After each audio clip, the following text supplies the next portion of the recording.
I actually feel better about the future possibilities of this here show than I do about this here bottle of sparkling ice that I bought because I saw it was on sale and it was like the cherry starburst flavor.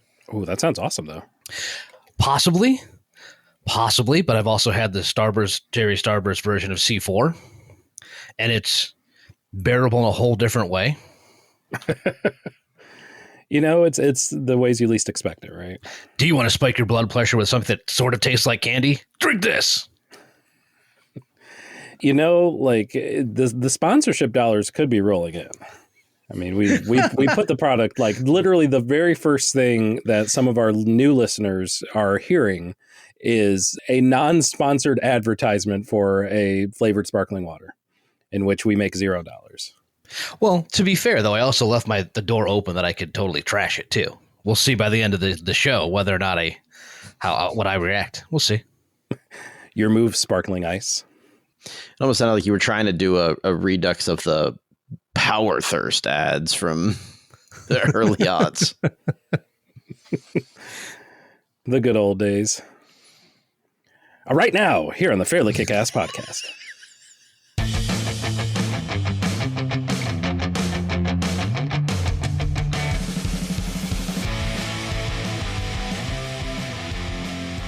For real though, if Surge is going to do a comeback and going to want to do influencers, like I'll sign up for that every day of the week. In a heartbeat. The phone lines are open, Surge. Hit us up. I guess we should do something a little more than the usual bullshit, since this is episode 1 of Fairly KickAss version 3.0, I guess. Yeah, the new era. The new era has dawned. Just a quick synopsis for those of you who are listening for the very first time. You're probably not... Oh, Dan, please. I was going to say, big news. We fired Ted, right? We fired the shit out of Ted. Yeah, baby! He's out of there. We gave him that, like, Wolf of Wall Street, like, the whole dance and everything. He's done.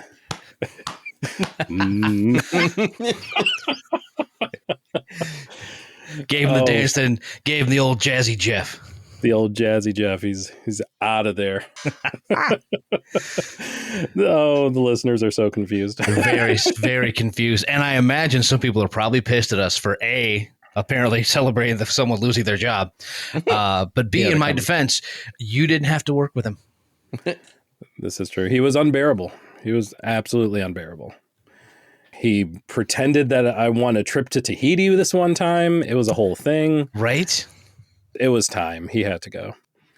But you don't have to go, listeners. You don't have to go anywhere. But right here where you are on, I don't know what you're listening on. And that is extremely exciting to me. Yeah, it is. We are a music podcast that was Spotify exclusive for the first many years of our existence. This is calendar year 4 of doing the Fairly KickAss Podcast. From a confluence of events, we have moved away from our Spotify exclusivity. We still publish on Spotify, so if you're listening there, if you've listened to us prior to now, nothing's changed, except for the big, gigantic change that we are no longer playing music interspersed with our podcast episodes. That was something we were able to do through a feature in Spotify's publishing wing. That functionality is going away, sadly, but it does provide us the opportunity to reach out to more podcast providers and reach out to more of you. So if you are new, oh, Jesus Christ, I am part of you. One of us. These are these moments where I have to remind myself that we are still an audio only medium. And that extending my hand to the camera does absolutely nothing because there's nobody watching the camera. Oh, makes your hand look really big, though. It really Well, I mean, I was going to say, look at that. Wishful thinking, right? That's it. It's freaking me out. Oh, so, and we won't get into the whole spiel because we have a handy little trailer that's actually the episode right before this one. If you want to take a step back in your RSS feed, however you get your podcast, it does a great job of describing who we are, what we do, the different types of music-based episodes that we cover on this here podcast. Today's episode, we felt like it was the perfect time for a fresh start and the perfect time for what is basically the start of our month of podcasts, which is our monthly reviews for the month prior. In this case, of course, the month of April 2024. Woohoo! We are going to produce a couple of playlists through our Fairly KickAss Spotify account, covering all the things that you've heard here and then some.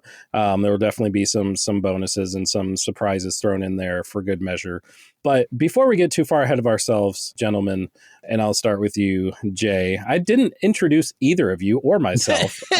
It's a great fresh start. Completely clean slate. Jay, the host with the most, Dan, the other host with the most. I'm Zach. I'm here as well. We make up the regular hosting staff of the Fairly KickAss Podcast. We have special guests that file in and out from time to time. We'll certainly talk about them as they come in. They are wonderful and we love them dearly. And also last and most certainly not least, our fearless producer. And I say fearless because she produces this podcast of all the things she could do. And that's, of course, producer Nikki. Woo! So with that preamble out of the way, Jay, what did you think of the month that was 2020 or April? The month that was 2020 April. Cool. Four is the April month, right? 2024, 2020 April. It works. Yeah, for sure. That's what you were intending. Totally. I don't know what to, like. I was writing what I need to say today, and I don't know what I want to say today. April was the thing. There was a lot of music. Yeah. I listened to quite a bit of it. If you asked me on the spot what I listened to, I couldn't tell you. Now, if you asked me a specific record, if I listened to it, I'd be like, yeah, that one. I remember that one. But I don't remember most of them without prompting. It is so refreshing to hear you say that because as per usual, Jay and myself do the album reviews every month, and Dan comes in with the newly charting singles in the top 40 of the Billboard Hot 100. Usually Jay and I are kind of in lockstep with our overall views of each month. This month is no exception. It was very much a ennui. Is that the right word? Melange. Yeah, melange. That's good. Mm-hmm. Ennui is more like when your feelings don't match up, then you're feeling down because of it. I mean, there was an album that got me feeling down. We'll Sure. talk about it. But, Yeah, a couple of meh. Yeah. Dan, did you feel the same sort of melange that we did about the month of April? I like that the theme of us having completely opposite months continues because I didn't. Nice. I had the better parts of 3 records fully chart, or for the most part chart. So if an album gets mentioned, and I'm pretty sure one of them that was heavily on the charts is going to get mentioned, I'll actually be able to contribute. But no, I didn't really have anything go worse than meh. Like I struggled. Quick explainer. They keep me around because I'm really good at writing bad reviews. So when a song is bad, I'm really good at tearing it apart. I'm glad to hear you finally admit that, sir. I know where I live, and it's down literally in the sewer when it comes to these things, right? But I had a really hard time writing the bottom list this time, and it's weird to say that because even like second from bottom, I'm just kind of like, you know what, this song isn't bad, it just doesn't work for me, and that's essentially the critique, which I'm not comfortable when I don't have rage and I don't know what to not do with it. And honestly, like that sort of that summary of this isn't bad, but it just doesn't work for me applies to probably 70% of what I listened to this month. Agreed. There was a lot of like this, like I can't say that this is terrible. It's just it's better than like the middle of the road, but only slightly. Like that was very much a motif. Yeah.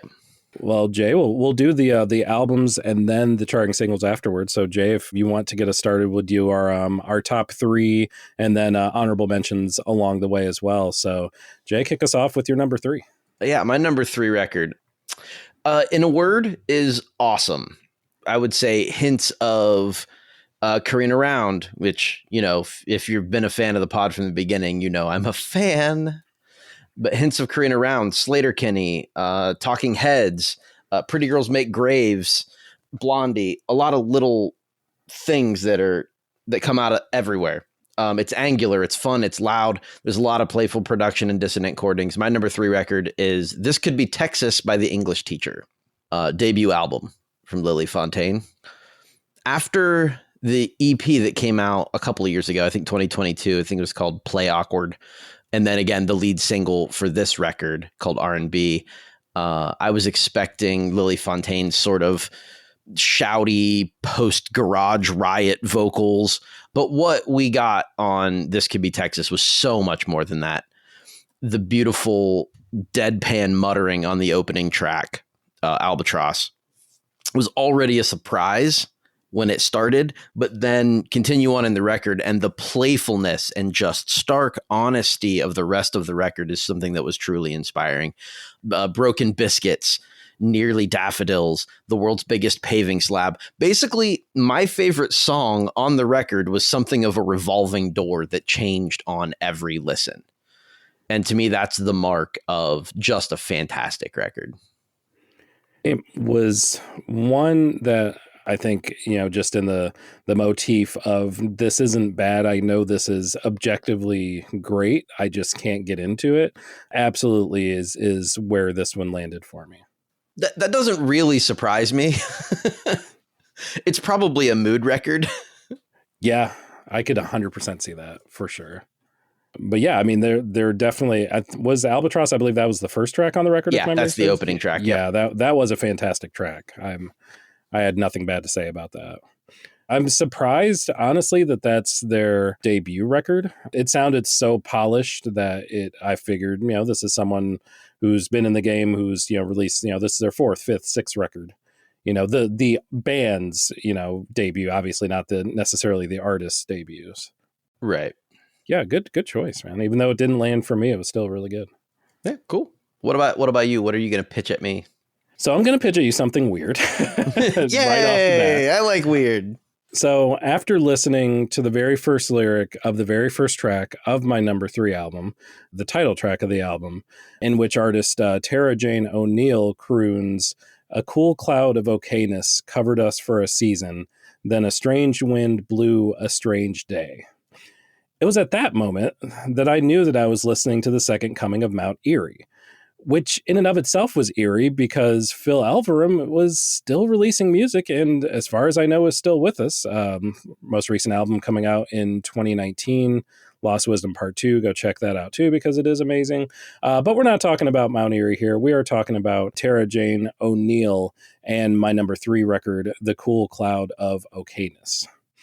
This album was beautifully atmospheric and atmospherically beautiful in equal parts. That sounds like word salad, and it is word salad, honestly, but it's one of those albums that's really hard to define. If you've heard Mount Erie, then you certainly understand just the accessibility and kind of connectedness with that type of music, but also the fact that it's kind of indescribable. It's kind of very hard to quantify and label it as a thing. And for us, for all 3 of us, I think that in a lot of ways we tend to gravitate towards music such as that. Not to say that we don't like music that doesn't fit into, a tidier box, but, something that just kind of defies that sort of categorization a lot of times is going to hit, in a different way, at least maybe not better or worse, but definitely in a different way for us. If you want some tracks on there, check out Curling, the coolest track on the album, which seems like the appropriate metric to use by which to measure it. We Bright is fantastic too if you need a second option. But front to back, super consistent album, super vibey album. The vibe continues throughout. It was a solid release. Cool. I don't know that one. That one missed me completely. Yeah, that is also a theme of us, that there are so many albums, so many albums. There's no way that we'd have enough time to listen to them all. So it's not at all surprising that, it's almost more surprising that we'd both listen to the same album as opposed to not. with few exceptions. Like I feel like there's a few albums where it's not surprising that we both listened to it. Oh, totally. We have overlapping favorite artists and certainly bigger releases, at least one of which we'll be speaking of here in a few minutes, are going to warrant more listens than not. So was your number 2 album one of those bigger releases or something a little smaller? No, it is one of those bigger releases. And I actually toyed with making this my number 1 record for the month.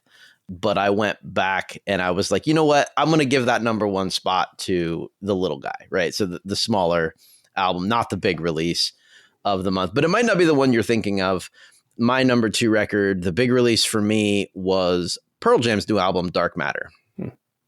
While there were several other major artists releasing records this month, of all of them, this is the one that really struck me. Now, part of that is that I'm a Pearl Jam OG, like from, back in the late 80s when with Green River. And then I'm still I'm still there despite some of the missteps in the aughts. Dark Matter is sort of like listening to a greatest hits of Pearl Jam's tenure, but with all new songs. With every track, you get maybe a different era of Pearl Jam. I'm not going to go into specifics because, quite frankly, I didn't commit to memory all of the song titles because I'm terrible at that.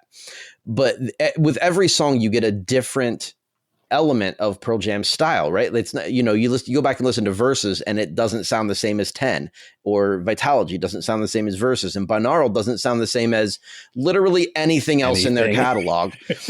So like you get, whether you liked Lightning Bolt as your favorite record or whether you prefer No Code, you've got something on this album that you are going to love because every track feels like the best version of that era of Pearl Jam. And to me, that's saying an awful lot because there was a lot of good stuff in there. I don't know that I have a favorite track to pitch out either, so I just won't. I'll let Nikki roll the dice on that one. It doesn't matter. They're all good. Hey, there's no dice rolling anyway. There are no tracks to add, my friend. We're adding the whole album. That's right. See, this is all new. I don't know how to do this way. It's weird, right? Retraining myself. Yeah. Not well, by the way. It takes, we've been doing this for 4 years and we're still ass at it. So I don't think there's any hope for us. But this was one that I was waiting to talk to both of you about specifically for this podcast, because I didn't want to jump the gun if that was an album that you listened to, whether you liked it, disliked it. We don't ever collaborate, by the way, on what we bring to this podcast beforehand. That would feel like cheating. Yeah, exactly. It's organic this way. Sometimes there's overlap in our list, sometimes not. But this was one that we were definitely going to talk about offline, away from the podcast, if we didn't talk about it here, because I was very curious to hear both of your thoughts on it, and I'm happy to hear that you enjoyed it, dude. I did. So did you feel similarly about it, or are you on the other side of this? I felt similarly about it. Yes. Okay, good, because we is about to have words. No, there is a similarity there for sure. Dan, did any of this chart? I would suspect probably not, right? No, unfortunately, nothing of it. So I did not get to touch this one. That sucks. Yeah, that does suck. But honestly, it tracks. Like, there's not a lot of rock music on the Billboard charts anymore. I think the last couple of artists that even managed to squeeze on there as rock artists would be like Five Finger Death Punch and Foo Fighters. Oh, well, if you were with us last month doing this exact same thing, I, on the bottom of the list, bemoaned how Shinedown's lack of a rock track right did actually chart. Right. Yeah, and that was the only thing I think that charted from that album. Probably Mercifully. Thankfully, yeah. Yeah. It's quickly uncharted as well. Right. But that's why we do this in two separate things, right? Like the albums aren't going to chart necessarily, and the charting singles are probably not dropping full records for the most part. So, or they may have dropped already. A lot of times the newly charting singles might have an album that dropped 3, 4, or 5 months previously. well, we're going to touch on that here shortly too, I would imagine, because in May we're going to have a lot to talk about, most likely. Oh, yes, we are. How about your before we get into that stuff? What about your number 2 record? Is it one of those big ones that we discussed, or that we haven't discussed yet? It is. It is the other one. I would imagine that this one is the one that charted all full stop. And truth be told, that did enter into my thought process on if and where I wanted to put it in my rankings.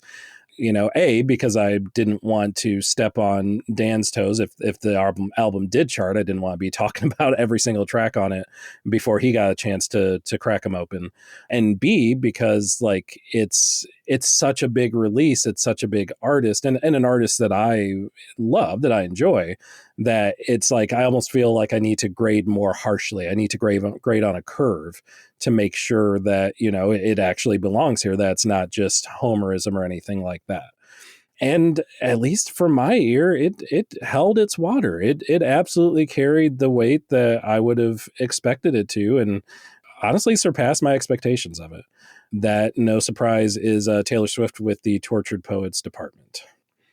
Honestly, I don't feel like I have to talk too much about the tracks anyway, because the overall picture was a bit more interesting to the album and to the way I listened to it, specifically the songwriting and the production. For anyone who listened to especially like Folklore and Evermore, them being more folk-laden albums, this is not. This is very much a pop album with folk sensibilities. But you can tell how crisp and tight the production is. You can tell how wonderful the songwriting is. Taylor Swift herself being heavily involved in both, certainly more so on the songwriting side, and then 2 names that should not come as any surprise to anyone who's followed Taylor Swift, at least over the last 5 years, that being Aaron Dessner from Big Red Machine and The National. Shout out Cincinnati, shout out Skyline Chili, and Jack. Wow, the heresy. The gall. And you, Jack, sir, are in the minority here, so do not. Not me, him. No, him. Yeah, no, him. Who is the him in that sentence? You and your watery meat sauce that you insist on throwing on spaghetti. Injected into my veins. It's so good. Can we take a road trip just so I can take you to places that have real chili? I've had them. They're not Skyline. It's not the best, but it's... I'm in Ohio and we're shitting on Skyline. That should tell you something. Yeah. Yeah. It's just the little shredded cheddar. Now you made me hungry. Now I'm sad. Admittedly, the cheese is great. Everything underneath it can go away. Well, I would like to hear Aaron Dessner's take on Skyline Chili. It's probably closer to yours than mine, to be fair. Probably. But he has been on the production team for a lot of Taylor Swift's Taylor version releases, as well as Jack Antonoff from Fun and Bleachers and Steel Train.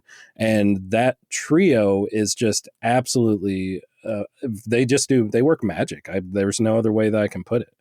There's a lot of meat here. There's the anthology release, which I think has like closer to 30 total tracks, and not all of them hit. I'm looking at you. I look in people's windows. That song is trash. Don't listen to it. But for the most part, this is a really solid, really well done, really well produced release. I agree. For me, this one. So we've done Taylor Swift songs in the past, and you know, we've had conversations about where her records rank within each of our idioms. But what I would say is that this one falls somewhere in the upper middle echelon for me. I put it at somewhere like Dan, how did I describe it to you last week when we were hanging out? I said something like, it's like Reputation, but the songs are good. Yes, exactly. Something along those lines. That's exactly it. That's so good. That's so perfect. Right, because like I mean that record had all that pop sensibility, but none of that folk-led songwriting, like that internal stuff that she started doing after that. So to me, and for me, the Folklore, Evermore, like those are that's prime Taylor. So this one having those elements, but with the pop sensibilities of Reputation and Hill Lover, which we don't talk about. I liked it. It's a good record, just not quite what it's good. I like it a lot. It's dark too, which I like. Yeah. Yeah, the thematically, this is certainly not like bubblegum pop. It might sound like that on the surface in a lot of these songs, but there's something lurking under those covers. Yeah, and Dan, you're definitely going to get a shot at reviewing these songs because every one of them is going to chart. So, would you like a spoiler alert now then? I suppose. Well, I mean, why not? I will absolutely have to review every single track of this record. Okay. Next month, because none of them charted in the month of April. Right. It was right on the line, and she's dominating the current chart, which is the week of May the 4th as we record this. So I have nothing to contribute. I have avoided all of Tortured Poet because I knew I'm going to have to. So I'm somehow going to have to dodge it for another 3 weeks or so. I mean, you don't have to dodge it. You can start listening to it now. I could, but that's not how I work. Well, I will say this. You won't be disappointed by it. That's good to hear, at least. You're going to find a few tracks that aren't going to be your favorite thing in the world, but you're not going to be disappointed by the bulk of it. That's at least gives me something to look forward to. Yeah.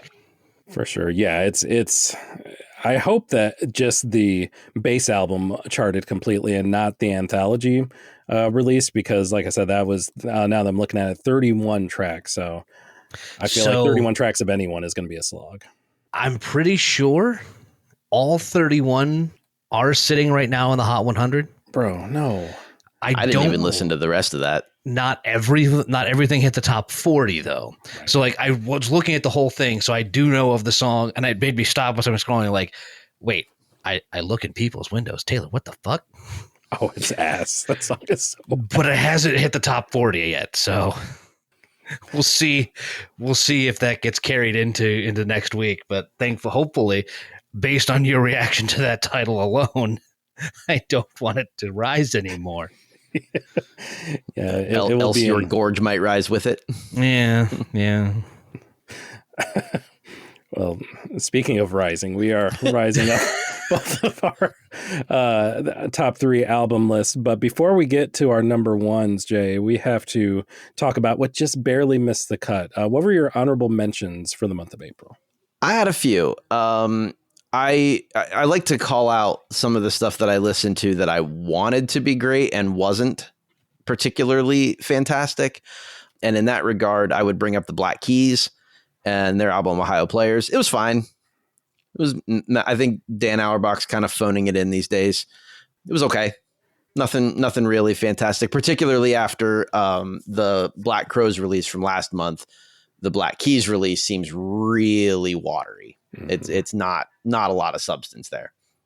I wanted to bring up the Tori Kelly record, which was, it's just Tori, right? Yeah. Just self-titled, just Tori. Tori with a period. I would say it was high on pop and low on country, but I had seen some like clips of her doing studio work with the producer and him trying to get some, really odd and fantastic vocal runs out of her. And then none of that was on the record. I was just so underwhelmed by the vocal performance. And to me, like, that's all that's what I want from Tori Kelly. And I didn't get it. So I didn't enjoy that one very much. On the positive side of things, though, I absolutely adored the new Alien Ant Farm record. And that's not what you were expecting me to say. No, it's not. I absolutely adored it. I thought, like, this is cool. It's quirky. They've always been quirky. That's been the highlight of everything that they've done in the past. But there's substance on the record. It's fun. It's loud. It's really well produced. And it was an absolute jam. And it surprised me that I enjoyed it as much as I did. But I really did like it. Nice. And having met them, I'm glad that I was able to enjoy it because they're such cool guys. I also really enjoyed the new Melvins album, Tarantula Heart.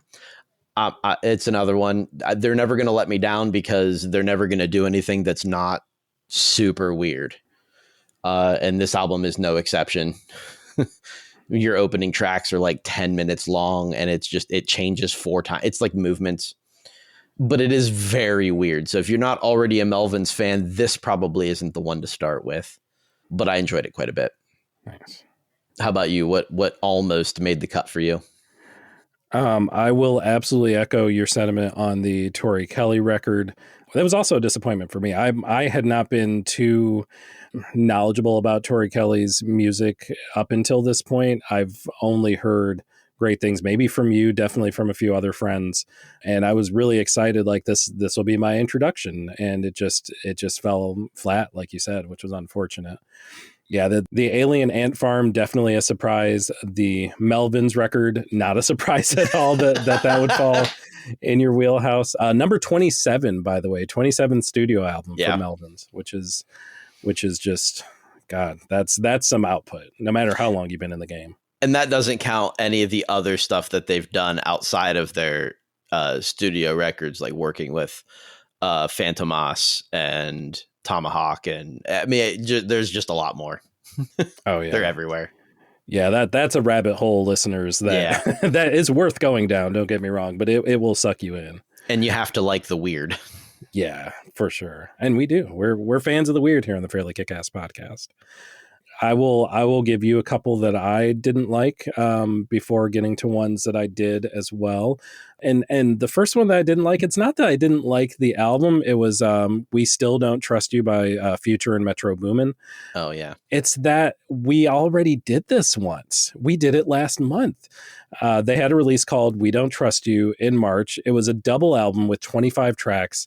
We Still Don't Trust You, bringing in another 17 tracks for a total of 42 tracks from one duo of artists in about a 2-month period. Like it's just too much. And it's watery. And honestly, I was over it by about track 6. Yep. Like, what? Yeah, no, same. There were some solid tracks. Nights Like This was great. Overload was great. But overall, like, you have 42 tracks. There's no way that even a majority of them are going to be winners. And that was absolutely the case here. I mean, honestly, if they had dwindled it to 12, they probably had a banger.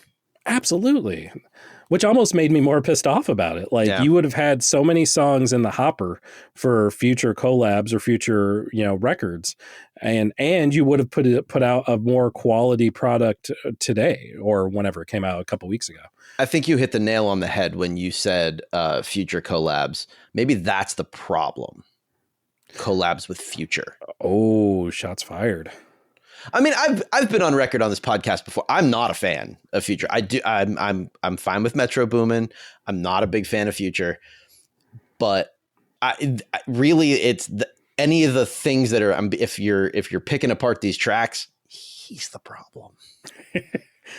I think it's indicative of just hip hop music of today. In a lot of cases, like you find, and this isn't just true of hip hop, but like you find a style, you find especially a flow, a delivery, and that's just what you do. And I feel like Future is maybe, has enjoyed success from that, but it also may come at his detriment as well too.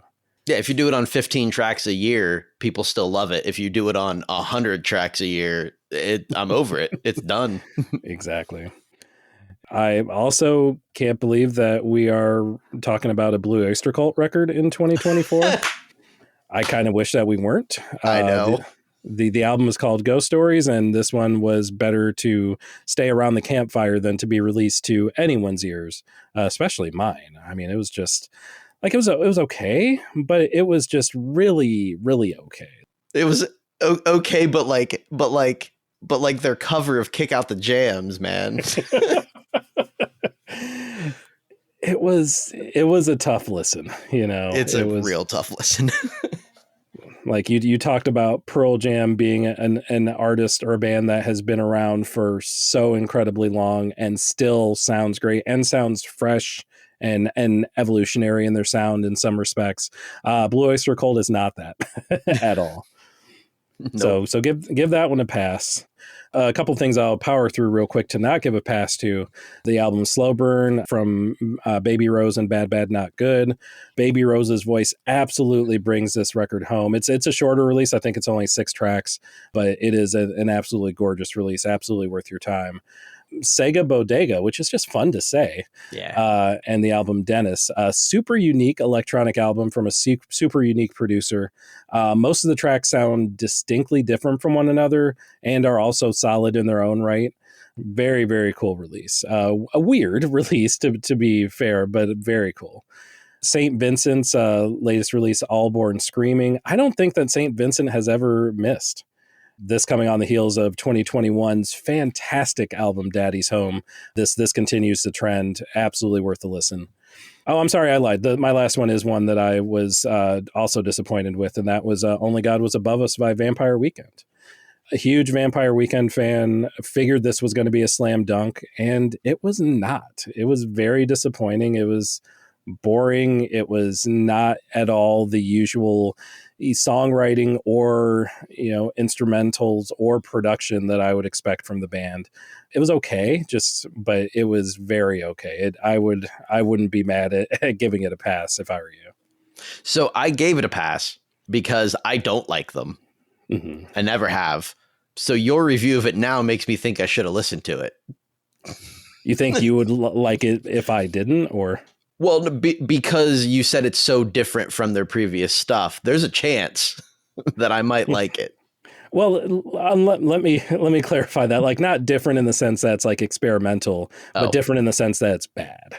It sounds like a Vampire Weekend record. I don't want to get your hopes up, dude. That's fair. Okay. It sounds exactly like Ezra Koenig has always sounded since the very early days. It just is like a worse version of the same. Fair enough. Okay. But listen, if you'd like, I'm curious what you think.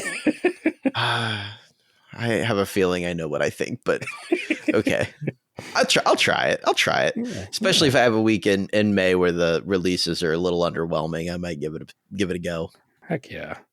Yeah, maybe a delayed review on that one next month. But before we get to next month, we got to finish out this month, and we got to finish out with your number one, my friend. My number one record. Well, we've already talked about how I do tend to lean toward the darker stuff, the louder stuff. This one's not so loud so much, but it is kind of dark. A lot of themes of, at least in the opening track, a lot of themes of like male violence, colonialism, and spiritual emptiness. And that first track is called Cocaine Runaway from Regurgitator's new album, Invader. If you don't know Regurgitator, first of all, sorry, because they've been around forever. This is 7th record, I think. 7th or 8th. I should really do research before doing this. Their 11th album. Wow, I was way off. Their 11th album since 1996. They like to be playful and introspective, but not to the point of like being earnest or honest. They just like being snarky. And this album never loses that sense of fun and that thing. But I didn't know how to describe this album, which is one of the things that I love about a record. Every song is a little bit different. There's a lot of like Euro pop here. There's a lot of almost 80s new wave style, but with the 90s deadpan feel. Just that, I don't even know what word I'm trying to look for. It's pop and just muddy, like acting like they're over it, but having fun with it. Snarky responses. Gen X. They're just the perfect Gen X example, right?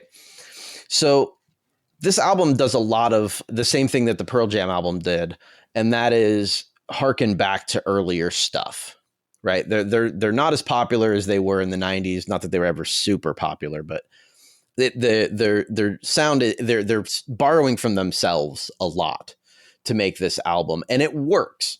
The songs feel new, but they also feel familiar, and they're bringing in some new blood on this. They did a track with Peaches just to get some fresh voice in there. It's called "This Is Not a Pop Song," I believe. Mm-hmm. Yep, that's it. And it's just it's a really fun track. Their bassist does some vocals on things like Australia that has a little bit of a hip hop flair to it. Not a great hip hop flair, but it's a fun one. I defy anyone to listen to this album and not have fun with it. It's got just like a new wave Brit pop feel to it, but with that like through like a filter of a Daria episode. It's just nobody cares about anything, and we're just doing this thing that we're doing. I mean, I'm in just based on that description alone. What's super interesting to me about Regurgitator is that the album prior to Invader, called the Really, Really, Really, Really Boring album, was completely a children's album. Yep. From front to back. And it seems maybe not a juxtaposition, because I don't think that, Invader, having not listened to it and only knowing of it from your description, it doesn't sound like it's necessarily like the most graphic thing in the world, but it's always amazing when, an artist steps out of their regular zone. And I would guess a children's album is probably pretty far out of Regurgitator's zone. It is. It's definitely a step to the left, but I mean, that was it's indicative of that sense of fun and just that playful irreverence that I like about them. I wouldn't say that the children's album was a good record. Like that one's not very high on my listening list, but I am adding Invader to a bunch of other things that I'm listening to, at least select tracks from it. Nice. Heck yeah. I guess the big question is, would 8-year-old Jay head like the children's album? Oh, probably. Nice. Right. We'll call it a win. They do a lot of things like in the past they would go for shock value, like lyrics for lyrics' sake. They don't actually mean much, but you're saying things. They had a song a while back. I can't remember which album it's on, but it was I sucked a lot of cock to get where I am. And again, it's just shock value, right? It's just there for that purpose, and they're not really doing that anymore. But I don't think they're really trying to. Yeah. They're keeping with the almost nonsense, playful, whatever, except Cocaine Runaway, which had a couple of themes that were a little on the more relevant side. Yeah, I'm certainly down with irreverent, weird, kind of nonsensical, out of place lyrics. You mentioned like the shock value sort of theme. That doesn't hit as well for me, at least. So right. It's good for me. It's good that they've kind of gotten away from that and towards just more playfulness. That's really cool. Yeah. Good shit, man. What made the top of the list for you? I was really trying to come up with a good segue there and failing hard. As is the show, right? Like that's what we do. We fail at many things, segues being at the top of the list. My number one album. So picture me like turning on Spotify, pulling up this album, listening for the first time, and having to go back to my Spotify window and check after each of the first 4 tracks and make sure that I was still listening to the right album and that it didn't like roll over as Spotify tends to do. It'll roll over to like a suggested song once you get to like the end of the playlist you were listening to or the album or whatever. And I kept listening. I was like, well, shit, that's the Killers. That's not what I tried to play. That's Red Hot Chili Peppers. That's not it. That's Royal Blood. That's definitely not what I clicked on. What the hell is going on? And I was very confused until I realized that these sounds were all coming from the same band and, in fact, from the same album. It is one Jay has already talked about. It was his number 2. It is my number 1. It is Dark Matter by Pearl Jam. It is exactly what the Blue Oyster Cult released was not. It was signature sounds with an updated, fresh feel. This is Pearl Jam in 2024 doing their thing and doing it very, very well. And you said everything that needed to be said, so I won't say any more than that. But yeah, it was not being as big of a Pearl Jam fan. I like them, but certainly not as big of a Pearl Jam fan as you were. I was surprised at how much I absolutely adored this album. Yeah, it's really good.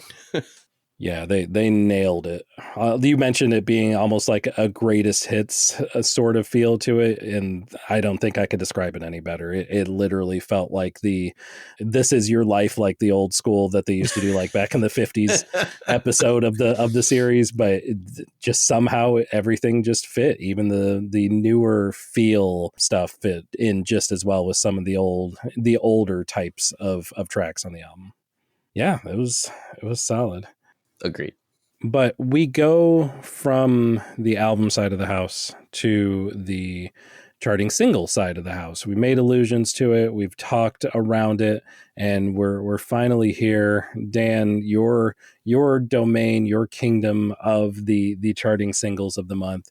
You mentioned that much more up than down, not really that much bad, lots of, or at least some amount of meh, but jump into it. Let us get a little taste of what you're listening to this month. Yeah, an interesting month that, like you said, more so the middle to the top, really, instead of not a whole ton of the bottom.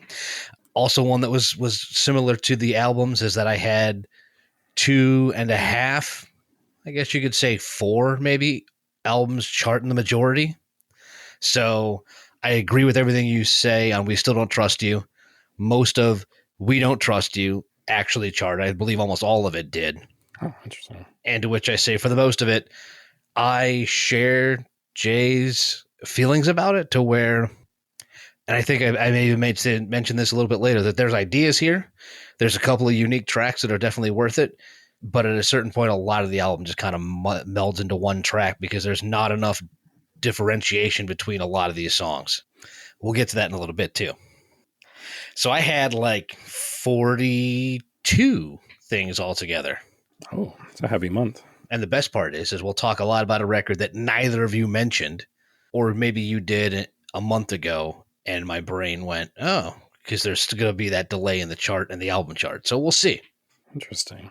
So I do a lot of the same thing that they do. I kind of start the top, go to the bottom, then come back to the top. So to begin with, a couple of honorable mentions outside of my top 3. Did not expect to like this at all, but Madison Beer and Make You Mine. Yeah, that's the exact reaction I expected when I said that. But this song ends up being a simple, like, dark electro pop track that's probably hotter than it has any right to be. And it apparently answered a number of questions over whether or not Beer could actually sing. So, at least in this particular range, yes, absolutely. It doesn't surprise me at all. I actually like her quite a bit. She was one of the voices of KDA when they did the fictional holographic dance troupe that came out of League of Legends, like the characters from League of Legends performing on stage. She was the voice. No idea what you said right there. Fictional video game characters putting on concerts. It's like the Gorillas, but different. Because never mind. That I didn't realize that though, Jay. That's really cool. Yeah, that was her. So I like her. There you go. 2 more familiar though. Beyonce and Miley Cyrus, 2 Most Wanted, because it's another unexpectedly great song that I honestly didn't know that I needed a Highway Love Song duet from Beyonce and Miley, but it turns out that's what we've been missing, and that's been itch of it's been scratched. And then also Beyonce and Blackbird, because I mean it's a more traditional cover than Jolene. We'll get there, which I don't actually hate, but this one has some very sweet harmonies in it, all around good cover. Yeah, I want to say there were 3 other artists on the cover with Beyonce. Shame on me, I can't remember who the other artists were. Don't worry about it.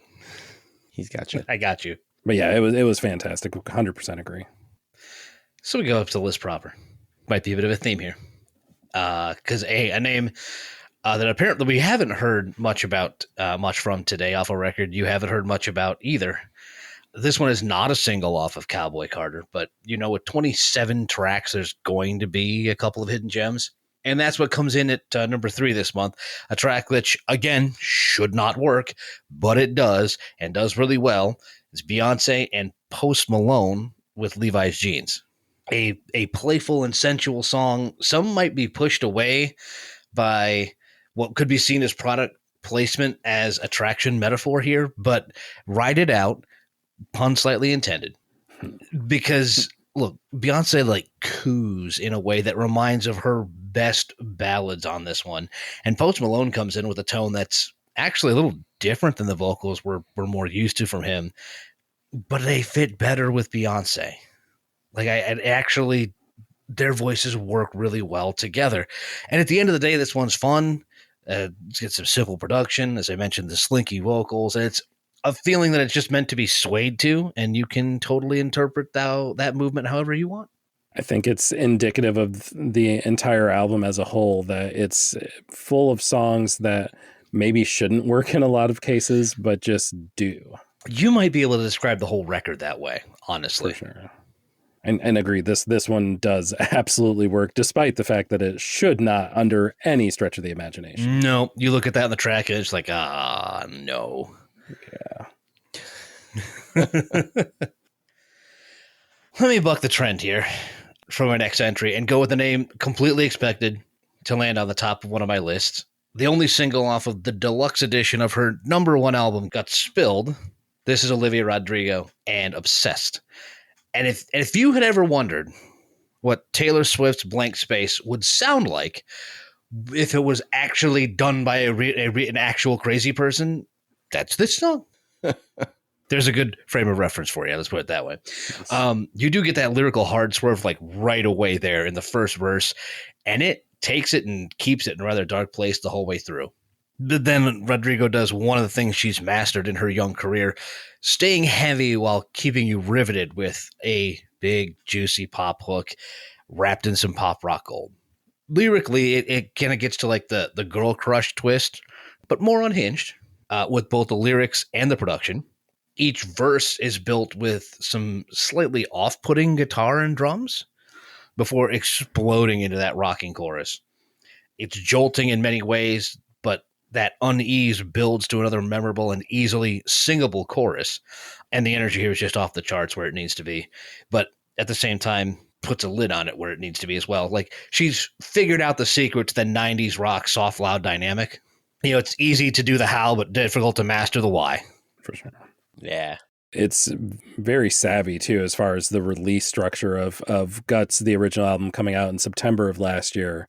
And then the Spilled deluxe version adding, I want to say, 6 tracks on top of that. And that just dropped, I want to say last month, like very late March. So, yeah, this was a great surprise, at least to me. Did not have the deluxe version on my radar at all, but yeah, it's kind of like a little mini EP kind of riding on the side of the original. It's really, really good. Agreed. I know I didn't like that record as much as y'all did. I mean, I liked it, just not as much as you did. But I definitely this track in particular would probably have been my favorite track on the record. Yeah, ditto. There's a lot of people wondering why that one didn't make the cut and why it was being held back for those exclusive vinyl tracks, which ended up being wrapped into Spilled. But, marketing is everything, right? Yeah. Makes the music world go round. Yeah. For better and for worse. Would you get out of my head? My bad. Would you stop saying things right before I say them? Well, I will not say anything about your next singles choice. You probably could, though. I did sort of lay the seeds. So that was my number 2 on the list. So before we hit number 1, we kind of have to go down. Before you get the good, you got to take the lot of suck. But like I said, suck's not really the way I would describe most of the bottom of the list yet. That most was very foreshadowy. That's the point. But I'll start with an honorable mention that just missed because I had to talk about it because it's kind of the thing that's getting a lot of the buzz around the record, and it's Beyonce's cover of Jolene. And I said earlier that I don't hate this cover, and I stand by it. It made it down here because it was towards the meh end, in a better than normal month. And while I always do appreciate when an artist tries to make a cover their own, I also don't hate the idea of turning Jolene into a more of an anthemic stand against a trifling hoe. I don't know. For some reason, it just missed the mark for me. I don't know why. Sorry, just didn't expect to hear You did not expect it. Yeah, exactly. Nope. Like you want to have a response to that, but how do you I got nothing. respond to that? If I do my job right, that is the reaction that I get from this end of the list. Yeah, that's true. I will say that Jolene is kind of the interesting cover where the melody and the structure of the song is pretty much identical to the original. The only thing that's different is not every lyric, but a lot of the lyrics. Yeah. Usually it's a wholesale change. Yeah. Yeah, no. And that's what I like. I like the covers that take a risk like that. But like, there was just something, I don't know what it is. It just kind of missed off for me. And in a normal month where there wasn't a lot of stuff kind of booing everything toward that side, toward the good end of the bell curve, wouldn't be talking about this song. Right. Well, Do it. So we talked about. No, go ahead. Sorry. I didn't know if you wanted to add anything else on that one. No, I was just trying to actually do my due diligence and segue you for once. You're good. That's what I'm here for. To the bottom of the barrel. I got you. The bottom three is where we sit. And the bottom three starts with something you talked about a little bit ago. So speaking of doubling up on the releases here, the number 40 song on the chart this month is the lead single for the second release from this artist in as many months. The title track and only single from it is the least interesting of the songs from a total combined weight of 42 tracks. It's We Still Don't Trust You from Future, Metro Boomin, and The Weeknd. And yeah, it's really weird to have The Weeknd and boring in the same sentence. But that's all I kept thinking listening to this one several times. And in a theme that will keep coming up for an entry or two. Is this a bad song? Not really, no. It's down this far because it was the least interesting on a pair of records that were very Future, in that there were some interesting ideas, some really good beats, great production, Metro Boomin, but a lot of songs that just they run together because of their sameness. And it doesn't matter who's doing the feature on them or not, they're just the same. Which is why at first, Why We Still Don't Trust You stood out to me. It's not really like the rest of the record. It stands apart because sonically it's closer to After Hours Weekend than Future production. But that's what it's got. And again, not bad, but the most meh of the lot, unfortunately. I was going to ask, did you think of it as boring because you didn't realize that you had accidentally gotten to the loop one on and didn't realize that it was the same song playing over again because you just couldn't tell? No, but just the problem is that, like, if you listen to the records back to back, it's track one of the second record and it stands out. Because the last 40 minutes have been pretty much the same sonic blur. And then here comes this. Like I said, it's After Hours. It's that tight 80s synth-driven gold that just led that record. They don't do anything with it. No. They say We Still Don't Trust You a lot. Mm-hmm. and the Weeknd's just there. I might be starting to come along with your guys' way of thinking. Maybe it is Future. I mean, I'd say it. Maybe you're he right. Just kind of does. Is it just the influence? It might be, but just the more I think about it, like I'd mentioned in my review, like it's very samey. Future is a very samey hip hop artist, and that's not inherently bad. But in this case, it's needs something else. That's the frustrating part as you may have picked up too. Like there's ideas on that record that work, but right. Not 42 tracks of ideas of that work. Yeah, the ones that hit really well, but it makes me wonder if they hit in spite of Future, not because of Future. You know, yeah. If that's more just tight production than it is, Future like really adding meat to the tracks. If I had to lay money on it. You gonna lean that one on Metro is what you're saying? That's what I'm hearing. Yeah. No. Truth fact. No longer friend of the show, Future. Sorry to see you go. Well, it was nice while it lasted. What else was not so nice? Maybe the future we met it along the way. We're actually, never mind. The future. Well put. Not really. I blew it immediately. You know what else blew it? Kind of. My number 41 song. Because my number 41 song kind of pisses me off because I should like it. Like, it checks a lot of the boxes that draw me in when I hear an 80s style synth pop inspired track, but I should be in on it. But for some reason, Artemis's I Like the Way You Kiss Me feels like it completely misses the target. Like, I'm having a really hard time with this one because, like, I've discovered in the last several months that, like, synthwave and dark wave apparently, like, make my brain do the happy chemical thing. So I've been gravitating to it, but for some reason, this song just does not connect. I think it might actually just be a case of the too much. Like, there's just too much reverb. There's too much echo, too much drone in the back. It's just something is off. It's an unsettling song in a completely different way than Olivia's banger. Artemis's is darker and fuzzier, and despite the fact that there's a highly addictive hook, all the extra stuff involved keeps it from sticking in my brain. I don't know the track, so I can't comment. I'm surprised you don't, actually. I mean, I might, but not by, like, I don't know that just because of another influence in your house may have played it incessantly for you. Right. That's kind of what it surprised me. Yeah, I was kind of listening to it in the background. It sounds super familiar, but I mean, it's another TikTok hit, so we'll find out whether or not the government will kill this kid's career, but we'll see. From the sounds of it, they're not really, ending too much. That's what I'm saying. Oh, poor Artemis. Sorry, bro. And then this is the part that everyone expects me to get all yelly and screaming angry about. But as I mentioned, I had a rough time writing for this bottom spot here. And it was, even though the artist at number 42 earned this, maybe this is here mostly because of prior reputation. And again, only half of the artists on this one, actually, because over the past couple of years, and thanks in large part to his social media presence, I have done the full 180 on T-Pain and now have so much respect for him. But Meghan Trainor, you get the Tom Wilson treatment.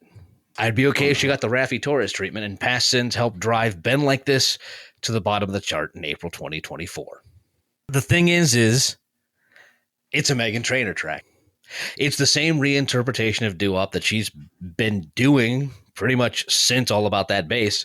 But T-Pain's work on the track gives it more of a big bandish depth on top of that, but not enough to save it. The anchor weight on the track is once again Meghan herself, whose vocal work through the verses is layered with an Andrews Sisters level of harmony and phrasing. And then the chorus throws it all the way as it tries to force in a swing beat that doesn't really fit there and completely throws everything off.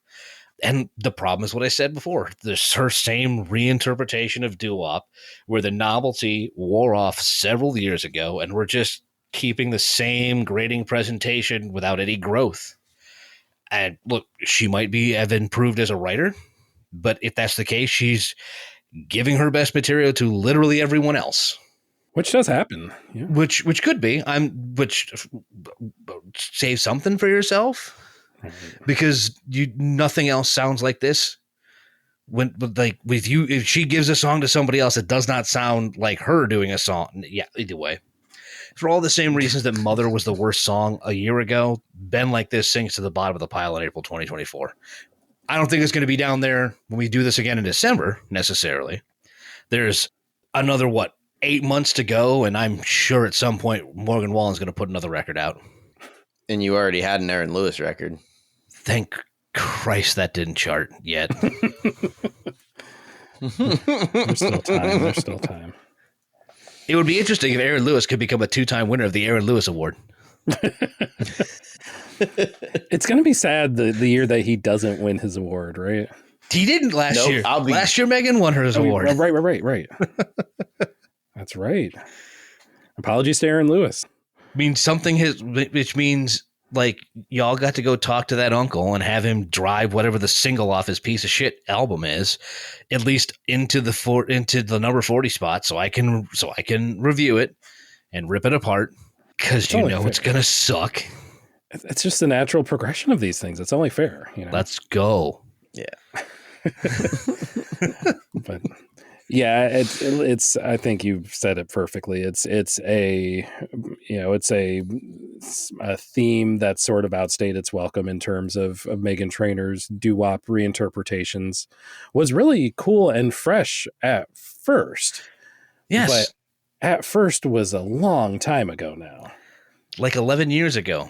Right. We've been through it. We've been through it again and again. And it's time to, if she's as talented as I honestly think that she is, then it's time to evolve and move on to the next phase, the next chapter of you as an artist. Please. I was gonna say I have a slightly different opinion on that, but mostly just to be contrary. Oh, I love it. Maybe it's another episode of the podcast. Maybe that's a different conversation altogether. But I think probably the reason that she gives all of her other written material away is because people don't like it when artists change and try new things. And, you want your artist to sound like that artist, maybe not to the level that Future does, but like... but like you want it to be familiar. You want like, oh, if I listen to a Meghan Trainor record, I want to know what it's going to sound like. I'm not a fan, but somebody is. I mean, there's something to be said to that, I assume, and this is giving me time to like, there you go, to actually bring it up. But the law of diminishing returns hits hard. Sure. After you could get off of, like, people liked it for that first record, and then they like 2 songs off the next record, and that's it. She falls off the cliff in chart performance. Yeah.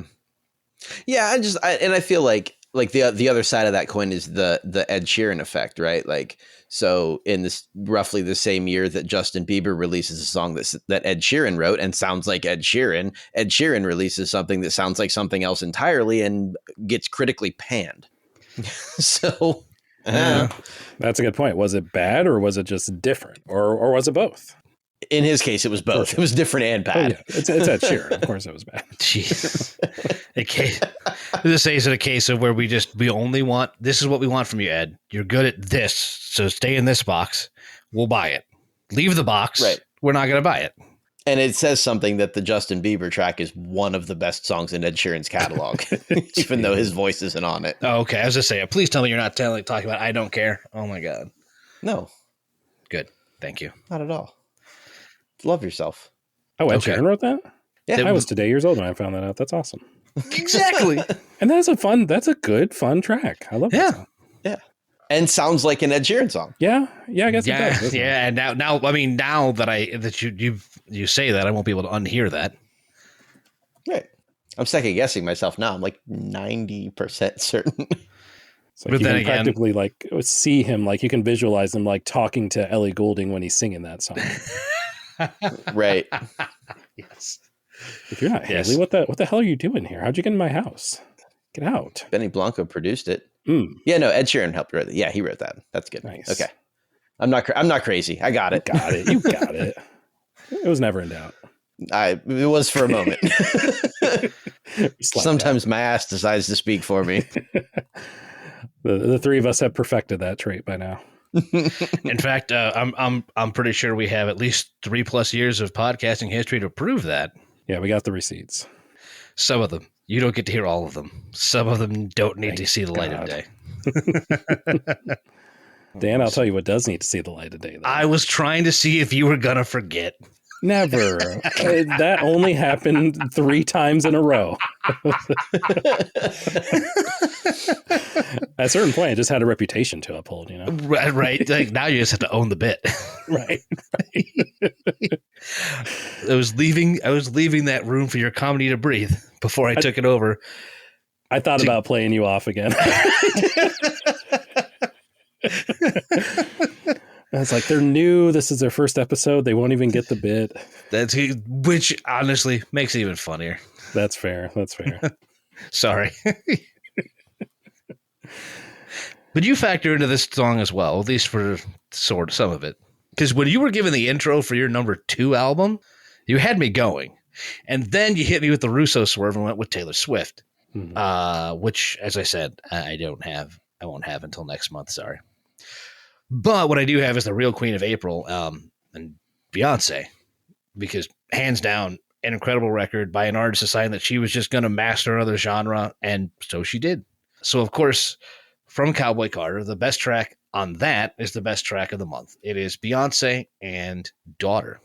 For 3.5 minutes, Beyonce just channels all the spirits of the swing bands and the storytelling of classic country and western with this ranch revenge track with, yeah, why not, a stanza of a Giordani aria in full Italian, because reasons. Like, we're going literal with the spaghetti western part of it. Just like, put this one on. Picture yourself sitting around the campfire after a long day's ride, and the singing cowboy of the group has pulled the guitar out of the pack and started strumming. It's a perfect encompassment of everything that Beyonce has taken in from the history of country music and found a way to craft a masterpiece in the style of an historic genre, and then projecting it through her artistic lens for fans of all genres, really. I'm a little surprised to hear you say that's the best track on the record. Yeah, I mean, it was, yeah, there's, look, as you may have noticed, who was on top, there's a lot to choose from there. Yeah. I did just, that's what, that hit me more differently than the rest of the album. And again, there was a lot to go through there. It was a big record, but for some reason, that's what just stuck. Yeah, and that's cool. And I have no argument against you putting that at the top of your list. I think it's a damn good track and on a really good record. I stuck with 16 Carriages start to finish. I was one of the singles released before it came out, and it's still one of my favorite tracks on the record. That's fair. Probably my favorite track. We talked about that one like 2 months ago too, and I believe it was on top. It was on the top or near the top then as well. Yeah, that was on top of your chart at that point, I believe. Yeah, it was an album that, and kind of similar to the timing of Tortured Poets Department. This actually came out in March, so we reviewed it, and the new listeners won't be able to hear this unless they go back into the Spotify enclave. But this was my number 1 album of March, and yeah, it's indicative of the, like you said, the size of the album, that it's not surprising that a Beyonce track is at your very top and a Beyonce track is, just outside of your bottom 3. Like it's a big ass album, and a lot of it charted. Like, no matter how great of an artist you are, if you put out an album with more than, let's say, 10 tracks on it, like, some of them are just going to be stinkers. It's just the law of averages. Every single song can't hit. I mean, that's just the way it goes. I mean, it's the same thing with the Future record that's all throughout. Same thing with the little, like, about the half of the J. Cole record that charted, although that was kind of trending towards the top list, just, not quite, just a step outside was Hunting Rabbits, which, by the way, is fire. That was good. We're going to see it again next month at least with Tortured Poets, if not with other albums, I would care to guess. Well, something has got to go. Otherwise, it's going to be a really small list of things up on the chart. Yeah. Well, excellent. Yeah. As we kind of like to do, we look ahead a little bit to, as we alluded to, the month of May and some of the albums coming out that we're geeked about. Jay, is there anything that is catching your eye so far for the month? Toward the end of the month, there's a couple that I'm really looking forward to. Namely, the Maya Hawke record at the end of the month. I'm really excited for that one to come out. Yes. Toward the beginning of the month. Sorry, you into that one too? Yeah. Oh, I loved Maya Hawke ever since her role on Stranger Things, but like ever since her debut album, like just sublimely good. I'm super excited about that. Yeah, Blush was a fantastic record, and so far what's come out from Chaos Angel is also really good. Nice. Missing Out was a fantastic song. But I mean, I'm a stan, so something coming up here very, very soon for us as we're sitting here in this first week of May is the Dua Lipa drop. I'm very much looking forward to that. Let's see. Another Willow record. Her last one was a lot of fun. new Hot Water music. There's stuff that I'm really looking forward to, sort of across the board. How about you? Yeah, no, same. There are some what I'm assuming will be some absolutely great albums. We've been surprised and disappointed before, so kind of holding out my radical optimism for this one. Shout out Dua Lipa for that. But Yeah. Frank Turner, who a friend turned me on to a few years ago, English kind of punky, folky singer, really, really talented. He has a new album coming out called Undefeated. An artist that producer Nikki is a fan of, Arab Strap, is coming out with a new album as well. That one in mid-May. And then as I'm looking through, Lenny Kravitz has an album that might slap. I can't say that that's not going to slap. The other one that I just witnessed on there that I'm very curious to listen to is the new John Oates is dropping a solo record. Interesting. Oh, they did break up. After all of this like bluster and legal stuff that's going on between the two of them. I'm really interested in how this record's going to turn out. Yeah, I think it's going to go one of one ways that it's not going to be very good. And I really hope I'm wrong about that. I'd love to eat my words and for it to be absolutely fantastic. But that one I'm not holding my breath for. The only way for you to totally eat your words on that one is if it's like a guitar instrumental record. Because then that would be fire. But. And if I may, I thought about looking at my own calendar coming up. And while the singles calendar is a lot lighter because things just drop out of nowhere, at least the first 2 weeks of May are sort of laid out, and there's some interesting things coming. I mean, Keith Urban has a single dropping. Ice Spice has a single dropping next week. Nice. Some not so interesting things. Marshmello and Kane Brown have a single dropping tomorrow. Oh, no. But I leave Jay with one that I know he will be looking forward to, and you will only have to wait a few hours for the drop of the Triple J Like a Version when Ray does Feeling Good. I'm so in. I knew you would be. I'm so in. Oh gosh, that is something. That is something that doesn't hit as well with the American crowd, but the Australian crowd's popping off right now. Let me tell you something. You got to get on to Like a Version. There's some just amazing stuff that's been done. I don't want to say on that show, but is it his own show by now, or is it just a segment of the morning show now? Yeah, exactly. I don't know. Someone will straighten us out in the comments, I assume. Or someone will send us an angry email calling us stupid Yanks who have no idea what they're talking about. So where do they send that angry email, Zach? Well, before I get into that, I will say that I do have the Australian music hookup, the homie Chris. Shout out to you, Chris. Someone that I very much respect the opinion of musically, way more than myself. If he is listening, I suspect that he will have opinions, which will be very valid and correct opinions. So yeah, get at me, Chris. You know where to find me. And for you non-Chris listeners out there, I would like you to know where to find us as well, because we are all over the social media a sphere, if you will. We're on Twitter at Fairly KickAss on Twitter, at Fairly KickAss on Instagram, at Fairly KickAss on TikTok. FairlyKickAss.com is our website. If you go there, you'll notice that the posting has been a little lackluster. I will give all the credit to Dan here because he is the only person that's posted on that website in probably since its began, which was several years ago. But that is going to change with our new format. It's going to be good because it's going to force us to be more involved with the website, Jay and myself, any guest hosts that we have as well. So make sure to bookmark that. Do people still bookmark web pages? Is that a thing? Yes. I mean, I do, but I'm old. I was gonna say we're dirt old, Sure. so I don't know if that works. Yeah, we can't ask her. And any youths out there, if you bookmark web pages, please let us know. We are dying to figure out if that's a thing that happens. God. And yeah, follow, like, subscribe, whatever you do to podcasts, because we still don't know for sure, because we're very new to the non-Spotify side of the podcast arena. But whatever you do to follow the Fairly KickAss Podcast, definitely check out some of our older episodes. Again, they are Spotify exclusive. And make sure to be looking out for our new episodes. We're posting every Wednesday-ish.